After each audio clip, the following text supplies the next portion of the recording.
All right, let's dive into one of the greatest stories in all of science, the birth of modern physics. It's really a tale of two incredible minds, separated by time, who completely flipped our understanding of the universe on its head. And honestly, the best way to get this isn't through some boring, dry lecture, right? This is a story. It's about a single spark of an idea and the genius who came along later and turned that spark into a raging fire. So, our story kicks off with a guy who lit that first truly revolutionary spark. So, let's meet him. Galileo Galilei. You've definitely heard the name, right? But who was this guy really? We're talking about someone born way back in 1564 in Italy. And he's an absolute giant in the world of science. They don't call him the father of modern physics for nothing. But hold on, what does modern physics even mean? Well, before Galileo, science was kinda all talk. It was mostly just philosophical arguments. But he came along and pioneered a totally new way of thinking. He said, look, let's study how things actually move, what forces are at play, and, this is the key part, let's prove it with actual experiments, not just by thinking about it. And those experiments, man, they led to some massive ideas. For instance, he's the one who figured out that a heavy object and a light one fall at the same rate if you ignore air resistance. He also gave us the concept of inertia. Just think about it for a second. If you roll a ball, it's just going to keep rolling forever, unless something stops it, like friction. That might sound obvious to us now, but back then, whoa, that was a completely radical idea. But here's the thing. Galileo's journey wasn't complete, not by a long shot. He had started this incredible quest, but as you're about to see, it was a quest he just couldn't finish alone. You see, Galileo was an absolute master of observation. He could look at something, like an apple falling from a tree, and brilliantly describe what was happening and how it was happening. But there was a huge, crucial piece of the puzzle missing. He just didn't have the math to explain the why.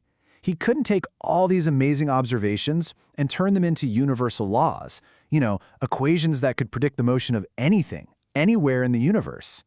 So his work was totally revolutionary, but it was also incomplete. It left the scientific world with this giant hanging question. Who is going to be the one to pick up that torch and carry it all the way to the finish line? And this is where our story gets really interesting. It's where another genius steps onto the stage. Seriously, it's almost like the universe itself planned this whole thing out. Get ready for this, 'cause it's a wild little piece of trivia. Isaac Newton was born in the exact same year that Galileo died. I mean, what are the odds? It's just an almost unbelievable coincidence.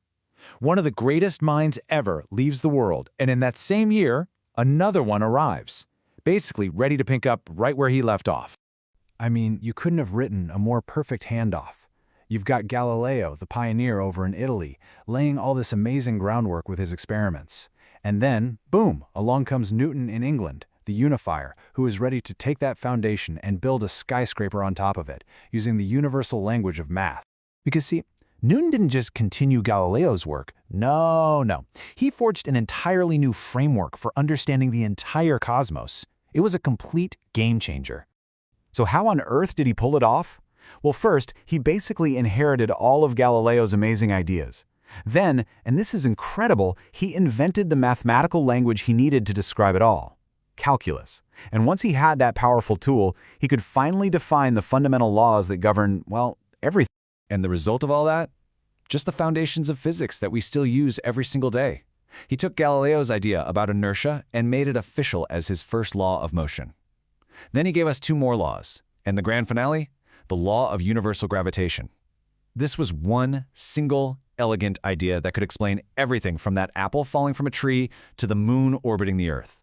For the very first time, the rules up in the heavens were the exact same rules as the ones down here on Earth. Mind-blowing. And that, right there, is the heart of the whole story. It really is the perfect metaphor for this incredible intellectual relay race. Galileo lit the spark, and Newton came along and built the fire. So you might be thinking, okay, great story, but why does this stuff from 400 years ago matter to me now? Well, it matters because that flame, it's still burning today. Think about it. Whenever you study physics, even the most basic stuff, you're not just memorizing formulas from a textbook. You're actually engaging with this incredible legacy. You are, in a very real sense, learning directly from Galileo and Newton. You're becoming a part of their story. Their work isn't just some dusty artifact in a museum. It's a living, breathing tool, and it's an invitation. That torch has been passed down through the centuries, from one generation to the next. And now, it's your turn. So the real question is, what are you going to do to keep that flame burning?